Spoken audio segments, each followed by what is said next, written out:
Bueno, muy buen día. Pues vamos a hablar de los principios rectores de la Constitución colombiana. Bueno, estos principios se mencionan en la Constitución en los cuales se declara el Estado colombiano como social de derecho.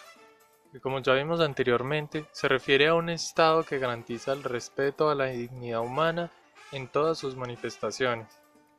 Además de que toma la base de solidaridad entre los ciudadanos y habitantes del territorio como fundamento para el desarrollo social.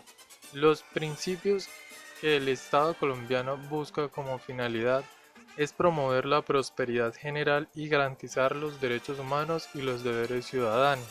Son el fundamento para las libertades y demás derechos consagrados en la Carta Magna colombiana y es deber del Estado asegurar su cumplimiento. Esto de forma democrática y participativa, donde las decisiones de todos influyen en las grandes áreas del Estado, considerando el pueblo como soberano del Estado. Todo lo anterior se evidencia en artículos como el quinto de la Constitución, en donde el Estado reconoce la primacía de los derechos inalienables de la persona, además de reconocer la familia como organismo primario de la sociedad colombiana. Otros principios rectores de la Constitución son el idioma oficial castellano, la diversidad étnica y cultural, la búsqueda de la integración internacional y la protección de las riquezas y los recursos naturales. Bueno, ¿en qué consisten los derechos fundamentales económicos y sociales? En la Constitución encontramos una larga consagración de derechos que cobija a todo ciudadano y habitante del territorio. Estos se encuentran ordenados primero en los derechos fundamentales desde el artículo 11 al artículo 41 principalmente. Los derechos fundamentales se refieren directamente al civil de la siguiente forma. Primero, es un derecho ligado a la persona y deberá cumplir estas condiciones. El derecho le pertenece a la persona. Es un derecho inalienable que no se puede enajenar, es decir, ni transmitir, ceder o vender. Un ejemplo de este derecho fundamental es el derecho a la vida, vistos en el artículo 2 al artículo 11, donde el Estado asegura su protección y respeto. Otro ejemplo es el derecho a la igualdad, artículos 5, 7 y 13. Otra característica de los derechos fundamentales es que estos son los que se pueden exigir por medio de la acción de tutela. Estos son considerados derechos de primera generación.